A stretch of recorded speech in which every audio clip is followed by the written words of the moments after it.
Many people turn to crash anti-inflammatory diets, hoping to reduce inflammation and live healthier lives. But the bitter truth is that no one talks about the real root cause. People squander time and money on juice cleanses, extreme fasting or dieting, only to end up craving food and falling into a restrict-binge cycle.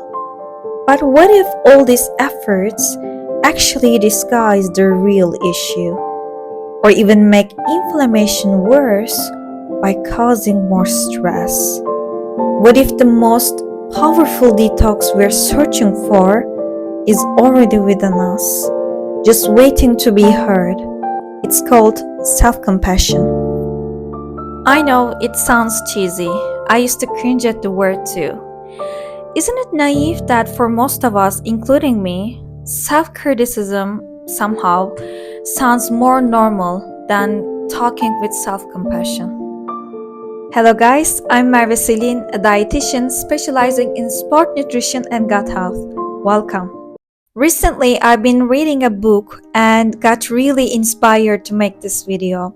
It's called the Mindful Self-Compassion Workbook by PhD doctors Kristin Neff and Germer. In the book, the overlooked sides of self-compassion are strikingly addressed, especially the effects on inflammation and immune system. Well, in my family, we have a lot of autoimmune disease conditions, which makes me predispositioned to have an autoimmune disease in the future. So I'm highly interested in strengthening my immune system. Anyway, I wanted to share what stood out to me through my lens and walk you through 3 steps to practice self-compassion. The topics are timestamped for your convenience. Let's get started. Inflammation is the body's defense system. It kicks in to fight off threats to the body like microbes, wounds, or any kind of stress we expose. In short term, it's essential. But when it lingers, it can lead to chronic diseases or autoimmune conditions. Now stick with me. When we criticize ourselves, we feel threatened and are tapping into body's threat defense system. For instance, when we say, I'm not good enough, I'm a failure, we feel inadequate. When we feel inadequate, our self-concept is threatened. As a result, the defense system is activated and attacks the threat, which is in this case, ourselves. And these all process we think just in our mind, actually physical. We release cortisol and trigger inflammation. When I first viewed the self-criticism from this angle, I petrified. With self-criticism, we literally mimic an autoimmune disease condition in our body. This is why self-compassion is so important and where it comes into play. We can soothe self-criticism with self-compassion practices, which we'll talk about now. Let's continue with the example we used before. I'm not good enough, I'm a failure. The ones I often say. We say these negative phrases in stressful situations. And when we say, I am not good enough, we are pointing out the threat, which is us. We are the problem. Our shortcomings cause this stress. And by default, we activate the defense system and it attacks the problem. And imagine this state perpetuates and we're constantly living in survival mode. Now let's flip the script and reframe step by step. According to book, we can tackle this criticism with 3 components of self-compassion, each piece overlapping and working together to build resilience. Step 1, awareness and catching the moment. This part we are getting aware of our emotions without getting swallowed by them. We're gonna notice the moment of struggle, name the feeling, acknowledge it without judgment, and observe without engaging. I am feeling overwhelmed. In step 2, we evaluate the situation according to common humanity, meaning we zoom out and look at the situation from a common sense. Whatever we're experiencing right now is valid for the other humans.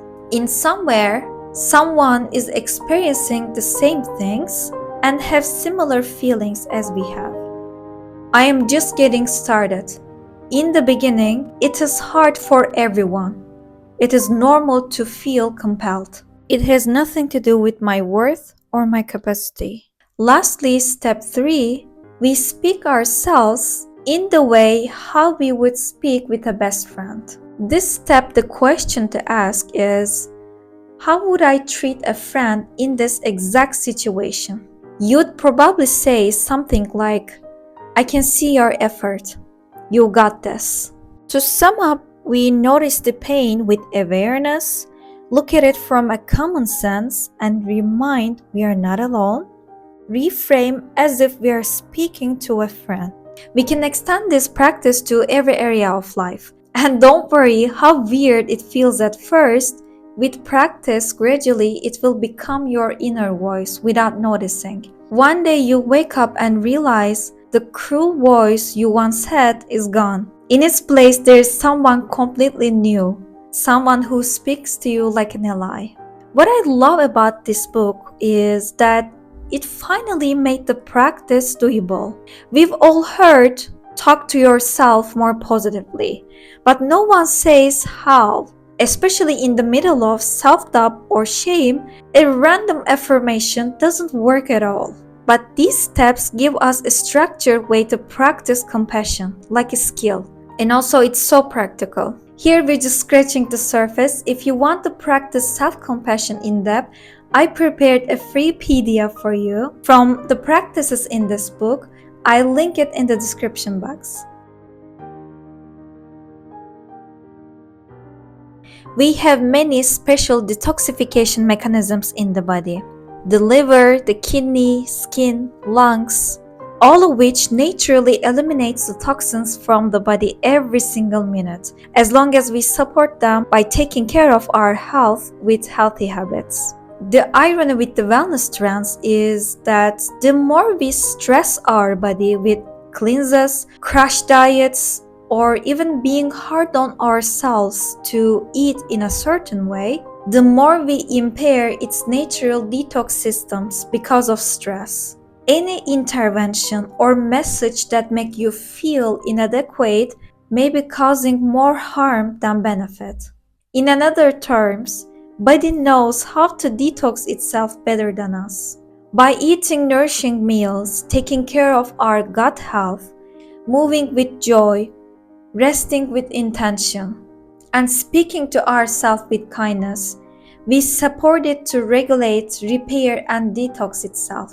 This is why building sustainable and nourishing habits for mind, body, and soul is more effective than any detox juice out there. As a dietitian, I cannot give you more effective suggestion than eating fiber-rich, fermented food-supported balanced meals, and self-compassion practices for detoxification. If you want to learn how to support your body with nutrition, I'll link the video that I talk about how to create balanced meals to nourish your body. Here's the truth, most wellness trends won't tell you, but I will. The most effective detox is not something you drink or buy, not skipping meals or pushing yourself harder when it needs rest. It's how we take care of ourselves, how we take care of our health, reducing the stress at its root. When we nourish our body, gut, and mind properly, it regulates and heals. And when we treat ourselves with compassion instead of criticism, we are no longer the attacker and the attacked. We become an ally to ourselves. And that's the detox, that's the reset we are looking for. Thank you so much for tuning into. If you like this video, let me know in the comments so that I can create more. If you're someone who values holistic approach, embark the journey, subscribe to my channel. I would appreciate your participation. The free PDF is in the description box below. As always, I hope you give the nourishment you deserve to your mind, body, and soul. See you.